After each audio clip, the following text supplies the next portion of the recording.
This video provides the solution to a practice derivative. So we are doing the derivative of y when y is equal to e to the power of x times by sine of the square root of 2 plus x squared. All right, so the first thing that we notice is we have e to the power of x times by sine. So we will need the product rule to differentiate this. So let's go ahead and use that. So first we differentiate e to the power of x, and we know e to the power of x differentiated is just e to the power of x, it remains the same. Then we multiply it by this term, which is sine of the square root of 2 plus x squared. And then we have to add the derivative of sine of x, of sine of the square root of 2 plus x squared times by e to the power of x. So now we keep e to the power of x the same, and we do the derivative of this.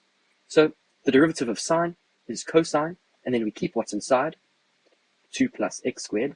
But now we're using the chain rule to derive sine of the square root of 2 plus x squared.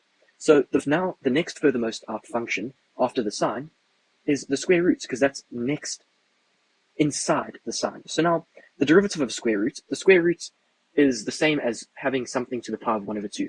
So now we multiply by 1 over 2 with the power rule times by 2 plus x squared. And then we decrease this power, which was 1 over 2, by 1. So 1 over 2 minus 1 is a negative 1 over 2. Now all that's left to do is to simplify this into a way that's more readable. So this is fairly readable. We say e to the power of x times by sine of 2 plus x squared. And then, in here, we also have to differentiate what's next inside the square root, which was this 2 plus x squared. So derivative of 2 plus x squared, derivative of 2 is a constant, so it's 0. Derivative of 2 of x squared is 2x. So that's multiplied by 2x. And that 1 over 2 and that 2 will multiply to become 1, so we can get rid of that.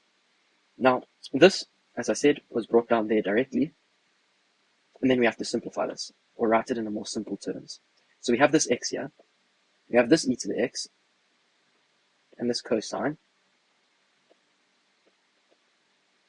and then this has a negative exponent, so we can take it to the denominator.